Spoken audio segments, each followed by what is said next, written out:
Hello everyone, आप सब कैसे हैं। मैं उम्मीद करता हूं कि बहुत अच्छे होंगे और अपनी पढ़ाई को बहुत अच्छे से कर रहे होंगे।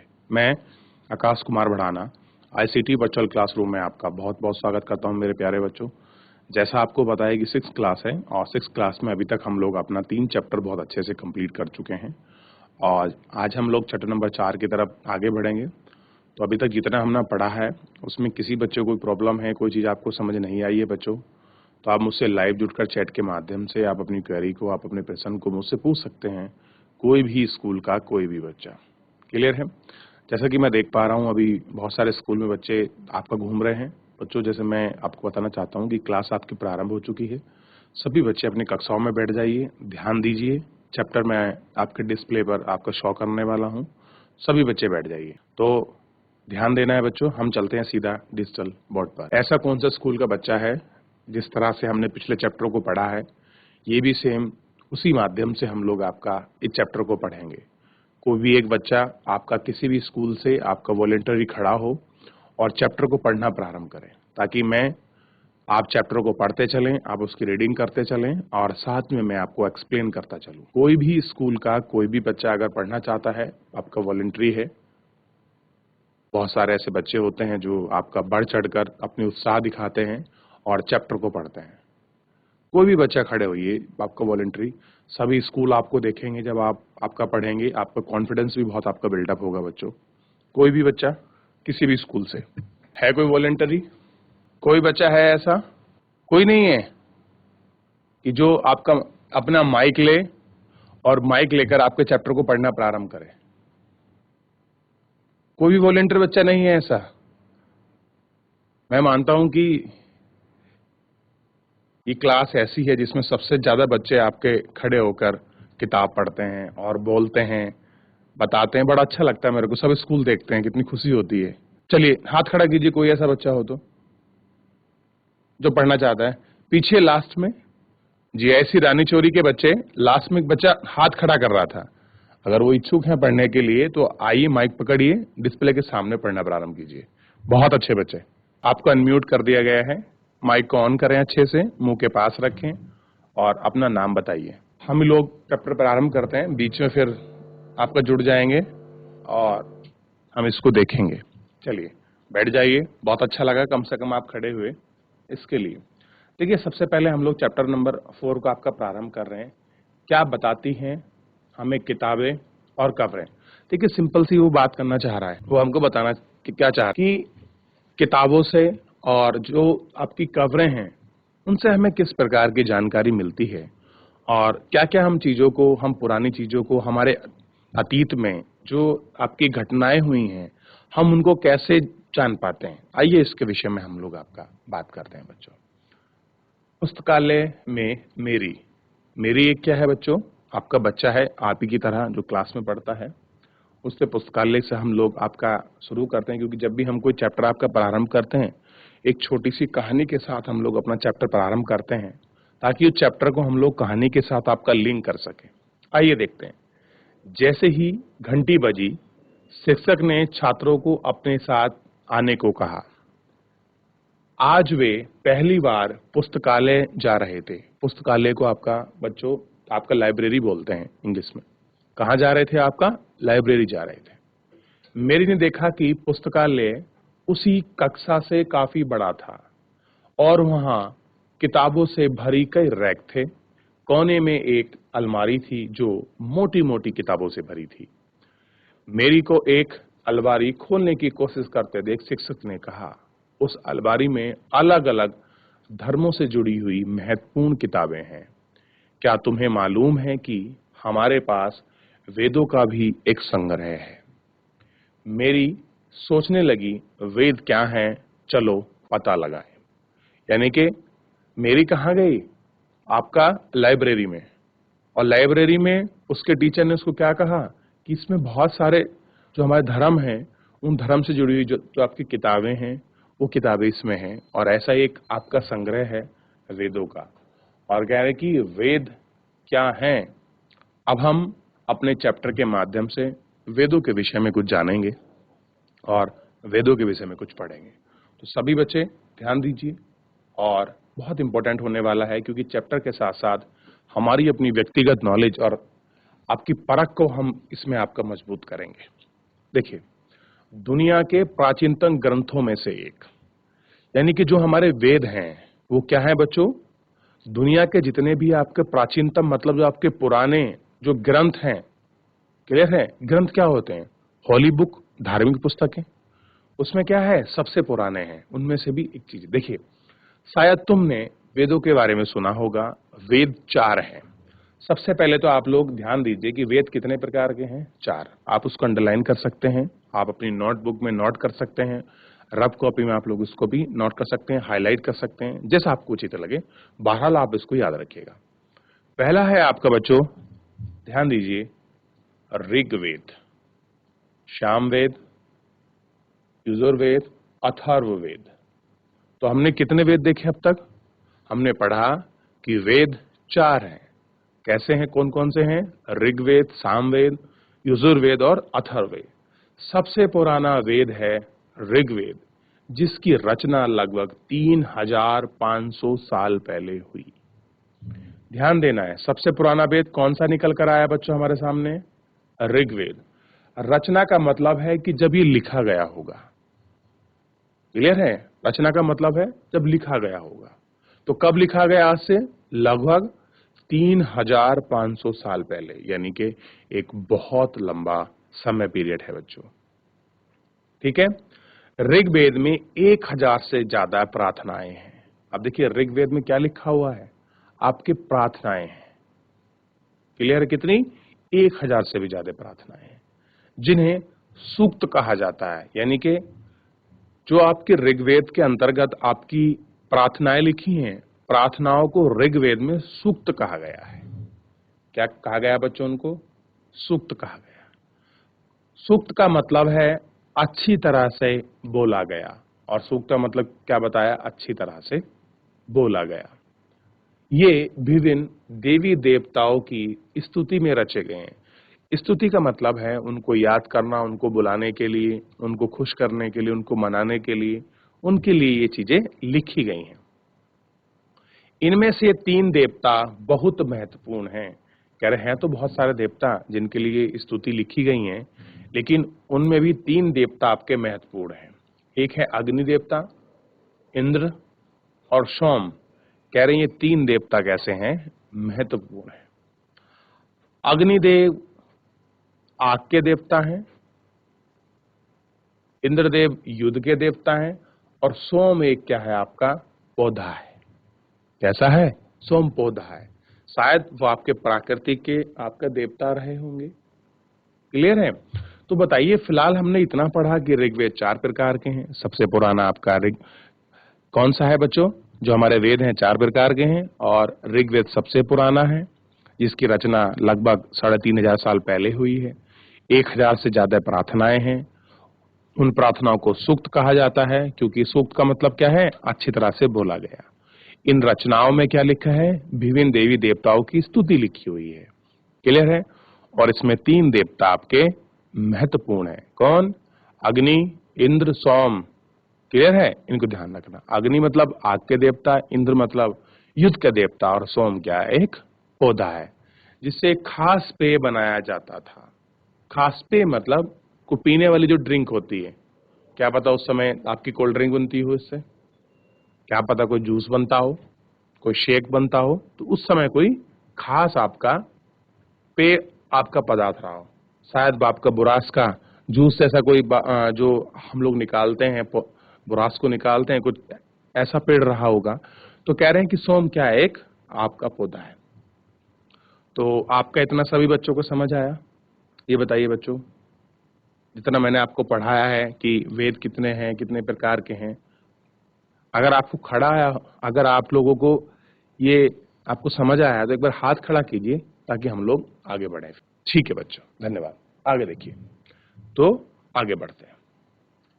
अब देखिए, वैदिक प्रार्थनाओं की रचना ऋषियों ने की है। कह रहे जो उसमें आपकी वैदिक जो आपकी प्रार्थनाएं हैं, उन प्रार्थनाओं की रचना किसने की है? जो आपके ऋषि हैं बच्चों, उन ऋषियों ने क्या की है? इन प्रार्थनाओं की आपकी रचना की है। आचार्य विद्यार्थियों को इन्हें अक्षर, शब्दों और वाक्यों में बांटकर स्वैसर पाठ द्वारा कंठस्थ कराते थे। अब देखिए, आचार्य मतलब जो आपके शिक्षक होते हैं, आचार्य का काम था, शिक्षक का काम था कि वो अपने विद्यार्थी को इनमें जो आपकी प्रार्थनाएं लिखी हैं उनको अक्षरों में डिवाइड करें, शब्दों में डिवाइड करें, वाक्यों में डिवाइड करें, फिर उनको क्या करें, जो उनको स्वर सहित उनको कंठस्थ मतलब उनको मुंह जबानी याद कराएं। अधिकांश सूक्त के रचयिता सीखने और सिखाने वाले पुरुष थे। कह रहे जितने भी इसमें सूक्त लिखे गए हैं उन सूक्तों में अधिकतर लोग क्या थे, सीखने और सिखाने वाले थे। कुछ प्रार्थनाओं की रचना महिलाओं ने भी की है। कह रहे कि जो इसमें इतनी सारी प्रार्थनाएं लिखी हैं, इन प्रार्थनाओं को करने के लिए इनमें कुछ प्रार्थनाओं में महिलाओं का भी क्या है, एक आपका योगदान है। ठीक, महिलाओं ने भी इसमें कुछ प्रार्थनाएं लिखी है। देखिए, ऋग्वेद भाषा एक प्राक यानी कि संस्कृत या वैदिक संस्कृत कहलाती थी। अगर आप लोग बात करें कि ऋग्वेद की भाषा क्या है, ऋग्वेद या जो हमारे वेद लिखे गए वो किस भाषा में लिखे गए हैं, तो उस समय चलती थी बच्चों वैदिक संस्कृत। क्या चलती थी? वैदिक संस्कृत। आज की तारीख में जितने भी आपको वेद मिलेंगे सब आपको संस्कृत में मिलेंगे, लेकिन उस समय जो आपकी मूल प्रतिलिपियां थी वो तो कहीं खो गई हैं, लेकिन फिर भी कुछ चीजें हैं जिनमें समेटे हुए हैं ये चीजें, जो उनकी पांडुलिपियां आपकी तैयार हुई थी। तो वो किस में थे? आपके वैदिक संस्कृत में। लेकिन अब जो आप वेद पढ़ते हैं वो आप संस्कृत में पढ़ते हैं। तुम स्कूल में जो संस्कृत पढ़ते हो उससे ये थोड़ी सी भिन्न थी, यानी कि जो वैदिक संस्कृत थी वो क्या थी, जो आपने अपनी कक्षाओं में अपने स्कूल में जो आपने संस्कृत पढ़ी है उससे कैसी थी, ये थोड़ी भिन्न थी। भिन्न का मतलब है डिफरेंट थी, अलग थी। ठीक, आगे देखिए।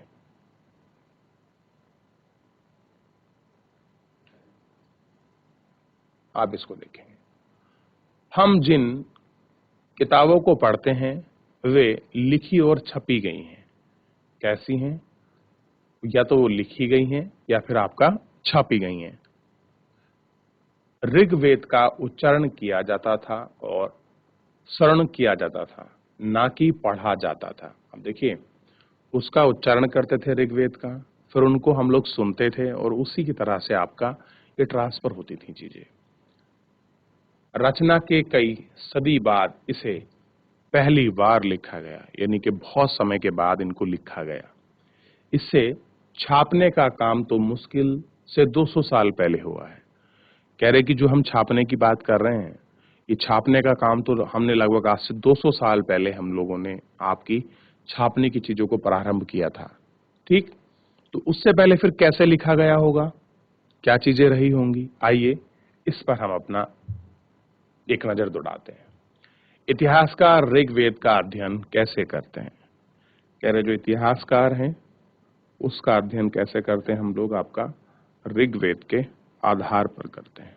ध्यान दीजिए कैसे अध्ययन करेंगे। ऋग्वेद पुरातात्विक वेताओं की तरह ही अतीत के बारे में जानकारी इकट्ठा करते हैं। कह रहे जो इतिहासकार हैं, जिस तरह से जो हमारी पुरानी चीजें हैं उनको पढ़कर उनको जानकर हम लोग जानकारी इकट्ठा करते हैं, लेकिन भौतिक अवशेषों के अलावा, कह रहे जो भौतिक चीजें मतलब जैसे हमको कुछ पत्थर मिल जाए, कोई हथियार मिल जाए, कोई आपके आभूषण इत्यादि मिल जाए, वो क्या है, सब आपके भौतिक चीजें हैं। ठीक है, के अलावा लिखित स्रोत का भी उपयोग करते हैं, यानी कि कोई चीज अगर हमको लिखावट मिल जाए तो उसके आधार पर भी हम लोग क्या करते हैं, इतिहास की जानकारी को प्राप्त करने की कोशिश करते हैं बच्चों। चलो देखते हैं कि वे ऋग्वेद का अध्ययन कैसे करते। ऋग्वेद के कुछ सूक्त वार्तालाप के रूप में है। कह रहे जो कुछ सूक्त जो आपकी प्रार्थनाएं हैं वो कैसे हैं, आपके वार्तालाप यानी कि डिस्कशन के रूप में भी हैं। जैसे विश्वामित्र नामक ऋषि और देवियों के रूप में पूजित दो नदी व्यास और सतलज के बीच यह संवाद एक सूत का अंश है। यानी कि ऋषि हैं वो आपके विश्वामित्र, और दो नदी हैं और जिनको देवी के रूप में हम लोग आपका पूजित करते हैं, व्यास और सतलज। उनका एक संवाद है, यानी कि एक उनकी डिस्कशन है, एक उनका कन्वर्सेशन है विश्वामित्र का किसके साथ, व्यास और आपके सतलज के साथ, जिसको इसमें दिखाया गया है। चलिए देखते हैं, ये है डिस्कशन। देखिए क्या कह रहे हैं। विश्वामित्र कहते हैं, हे नदी, अपने भिटाओं को चाटती हुई दो दमदमा की गायों की तरह दो फुर्तीले घोड़े की चाल से पहाड़ से नीचे आओ। इंद्र द्वारा हुई शक्ति से स्फूर्ति तुम्हें रथ की गति से सागर की ओर बहा रही हो। तुम जल से परिपूर्ण हो और एक दूसरे से मिल जाना चाहती हो। देखिए उनकी तारीफ करते हुए कह रहे हैं। ठीक है, नदी क्या बोलती हैं, जल से परिपूर्ण हम देवताओं के बनाए रास्ते पर चलती हैं। एक बार निकलने पर हमें रोका नहीं जा सकता। हे ऋषि, तुम हमसे प्रार्थना क्यों कर रहे हो। विश्वामित्र, हे बहनों, तुम गायक की प्रार्थना सुनो। मैं रथों और गाड़ियों सहित बहुत दूर से आया हूं। कृपया करके अपने जल को हमारे रथों और गाड़ियों की धुरियों के ऊपर ना उठाओ, ताकि हम आसानी से उसको पार हो सकें। अब देखिए विश्वामित्र क्या कह रहे हैं कि अपने रथों और गाड़ियों के साथ आपका व्यास और सतलज को पार कर रहे हैं। तो वो रिक्वेस्ट कर रहे हैं, उनसे प्रार्थना कर रहे हैं, संवाद कर रहे हैं कि आप केवल पानी का भाव आप इतना दो जो हमारे पहियों की धुरियां होती हैं उन धुरियों से ऊपर ना जाए। नदियां, हम तुम्हारी प्रार्थना सुनेंगे जिससे तुम सब सुरक्षित पार जा सको। इतिहासकार यह बताते हैं कि यह प्रार्थना उस क्षेत्र में रची गई होगी जहां ये नदियां बहती हैं। ये भी सुझाते हैं कि जिस समाज में ऋषि रहते हैं वहां घोड़े गाय का बहुत महत्व है। क्या दिखाते हैं कि जहां ऋषि रहते हैं उनका क्या है, घोड़े और गाय का बहुत आपका महत्व है। ठीक है, इसलिए नदी की तुलना किससे की है, नदी की तुलना घोड़ों और गाय से की है। देखिए यहां तुलना कर रहे हैं आप देखिए, फुर्तीले घोड़े के चाल और दमदमाती गायों की तरह। ठीक, क्या तुम्हें लगता है कि रथ भी महत्वपूर्ण थे। अपने जवाब के लिए कारण बताइए। प्रार्थना की पंक्तियों को दोबारा पढ़कर यह बताओ कि उनमें परिवहन के लिए किन संसाधनों का प्रयोग किया जा रहा था। अब देखिए रथ और गाड़ियां ये क्या थी, उस समय आपका ट्रांसपोर्टेशन का आपका सिस्टम के पार्ट रही होंगी। क्लियर है, इनको पार कर रहे थे। ऋग्वेद की प्रार्थनाओं में अन्य दूसरी नदी खासकर सरस्वती, सिंधु और उसकी सहायक नदियों का भी जिक्र है। गंगा और यमुना के लिए सिर्फ एक बार उल्लेख हुआ है। यानी कि आप देखिए सरस्वती नदी के विषय में उल्लेख मिलेगा आपको ऋग्वेद में। साथ ही में आपको सिंधु नदी की जो सहायक नदी हैं, रावी, झेलम, सतलज, ब्यास, इन सब के विषय में आपको क्या मिलेगा, उल्लेख मिलेगा। और कह रहे हैं गंगा और यमुना का केवल एक बार उल्लेख किया गया है ऋग्वेद में। आप कह रहे हैं कि आप मानचित्र को देखना है और उसमें पांचों नदी की आपकी सूची बनाई गई है, आप उनको देख सकते हैं। चैप्टर नंबर 1 जब हमने आपका पढ़ा था बच्चों, तो सब चैप्टर नंबर 1 में जो आपका मानचित्र दिया गया था, उस मानचित्र में मैंने आपको सिंधु और उसकी सहायक नदी, गंगा तथा उसकी सहायक नदी को दिखाया था। और जब हम लोग आरंभिक नगर पढ़ रहे थे और मैंने आपको बताया था कि आरंभिक जो आपके नगर है वो सब कहाँ बसे हैं, नदियों के तट पर ही बसे हैं, तो मैंने आपको तब भी वहां दिखाया था। ठीक, आइए कुछ आगे बढ़ते हैं और आगे बढ़ के इन सारी चीजों को हम लोग देखते हैं, एक एक करके। देखिए मवेशी, घोड़े और रथ, क्या देखते हैं, मवेशी, घोड़े और रथ। ऋग्वेद में मवेशियों, बच्चों, खासकर पुत्रों और घोड़ों की प्राप्ति के लिए अनेक प्रार्थनाएं हैं। यानी कि अगर आपको जानवर चाहिए, आपको बच्चे चाहिए, खास करके पुत्रों के विषय में उल्लेख किया है। और घोड़े की प्राप्ति के लिए क्या करी गई आपकी प्रार्थनाएं हैं। घोड़े को लड़ाई में रथ खींचने के काम में लाया जाता था। इन लड़ाई में मवेशी जीत कर लाए जाते थे। लड़ाइयां वैसे जमीन के लिए भी लड़ी जाती थी, जहां अच्छे चारागाह हों या जहां से जहां पर जो जैसी जल्दी तैयार होने वाली फसल का उपज हो सके। अब देखिए, जो भी आपकी लड़ाई होती थी वो जानवरों के लिए तो थी, लेकिन ऐसे क्षेत्र के लिए भी थी जहां पर चारागाह कैसा हो, बहुत जल्दी पैदा हो, और उसमें भी एक खास प्रकार, यानी कि जो क्या होती है, एक फसल है जो बहुत जल्दी तैयार हो जाती है। जैसे जौ के जो हरियाला जो आप पौधा होता है उसे जानवर खाते हैं, और जौ को आपका मनुष्य जो हम लोग हैं आपका सत्तू के रूप में उसका प्रयोग करते हैं। ठीक है। कुछ लड़ाइयां पानी के स्रोत और लोगों को बंदी बनाने के लिए भी लड़ी जाती थी। यानी कुछ लड़ाइयां क्या थी बच्चों, पानी के स्रोत के ऊपर थी कि पानी का जो आउटफ्लो है उसके ऊपर होती थी, कुछ लोगों को आपका कैप्चर करने के लिए होती थी।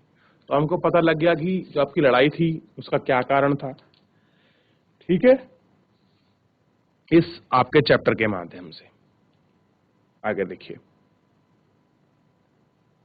युद्ध में जीते गए धन का कुछ भाग सरदार रख लेते थे और कुछ हिस्सा पुरोहित को दिया जाता था। शेष धन आम लोगों में बांटा जाता था। कुछ धन यज्ञ करने के लिए भी उपयुक्त होता था। कह रहे कुछ धन का आपका प्रयोग किस लिए करते थे, यज्ञ यानी कि पूजा पाठ, आपका धार्मिक जो अनुष्ठान होते हैं।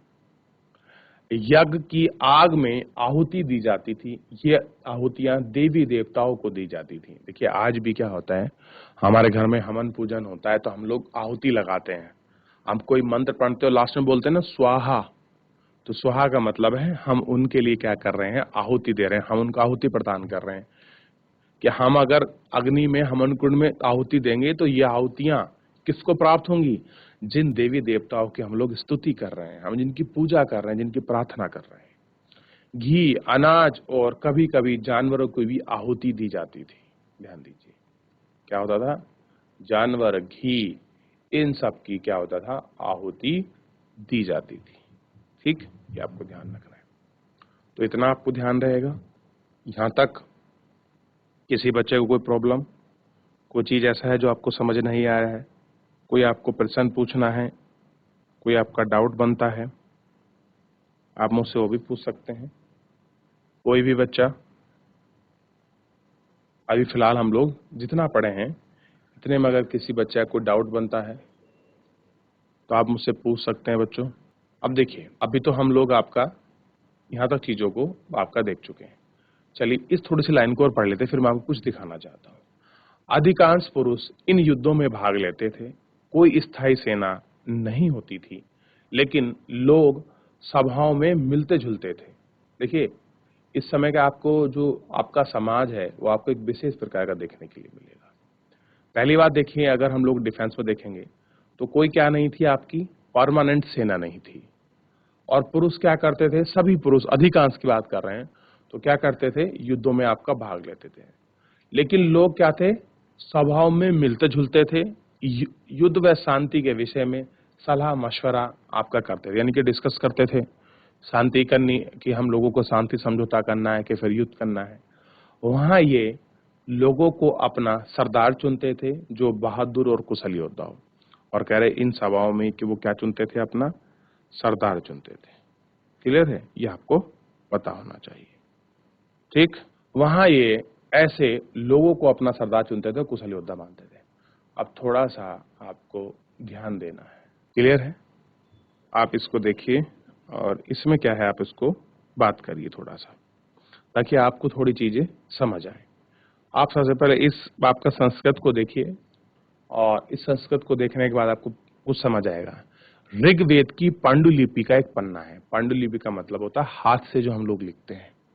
क्लियर है, और ये भोजपत्र होता है, भुज वृक्ष की छाल पर लिखा जाता है। देखिए पांडुलिपि का एक पन्ना है, भोज वृक्ष की छाल पर लिखी यह पांडुलिपि कश्मीर में पाई गई थी, जो लगभग 150 साल पहले ऋग्वेद का सबसे पहली बार छापने में इसका उपयोग किया गया था। इसी पांडुलिपि को लेकर अंग्रेजी अनुवाद तैयार हुआ। पांडुलिपि पुणे महाराष्ट्र के एक पुस्तकालय में सुरक्षित रखी गई है। कहाँ रखी गई है, ध्यान देना है आपको बच्चों, कहाँ, देखिए बिल्कुल सुरक्षित रखी गई है, ठीक, महाराष्ट्र में। तो इस तरह से कुछ आपका पहला पन्ना था पांडुलिपि का, और जो हम लोग आपका देख रहे थे,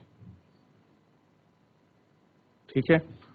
तो यहाँ तक किसी को कोई डाउट, कोई प्रश्न, कोई कमेंट, कोई चीज ऐसी है जो आपको समझ नहीं आया हो बच्चों, आज के इस पूरे टॉपिक के अंतर्गत आप मुझसे पूछ सकते हैं। कोई भी स्कूल का कोई भी बच्चा, हमने आपका ऋग्वेद के विषय में पढ़ा, उनको जाना, क्लियर है। चलिए एक बार फिर देखते हैं आपका वापस, ताकि हम और बहुत सारी चीजों को सीख पाए। तो बच्चों, आज हमने आपका अपने चैप्टर के अंतर्गत आपका ऋग्वेद के विषय में और जो हमारी प्राचीन आपकी संस्कृति है उसके विषय में हम लोग आपका कुछ चीजों को आपका सीखने के क्रम में आगे बढ़ रहे थे। हमने ऋग्वेद वगैरह को पढ़ा, इनमें विषय में क्या चीजें हैं, कैसे आपकी प्रार्थना है, स्तुतियां हैं, कैसे उल्लेख किया गया है, क्या संवाद है, इन संवाद को हमने देखा। अगर बच्चों किसी बच्चे का कोई भी आपका प्रश्न रहता है तो आप लोग हमें अपना चैट के माध्यम से भी अपना प्रश्न आप लोग हमको भेज सकते हैं, ताकि हम लोग आपके प्रश्न का आपका जवाब दे सकें। जब आपकी कक्षा प्रारंभ होती है, हम चैट के माध्यम से दिए गए प्रश्नों का आपको जवाब देते हैं, आपका आंसर करते हैं। क्लियर है। तो आज के लिए इतना ही, मिलते हैं नेक्स्ट लेक्चर में। तब तक के लिए बच्चों आप लोग ध्यान रखिए, स्वस्थ रहिए और अपनी पढ़ाई को बहुत अच्छे से करते रहिए। मुझसे जुड़ने के लिए आपका बहुत बहुत धन्यवाद।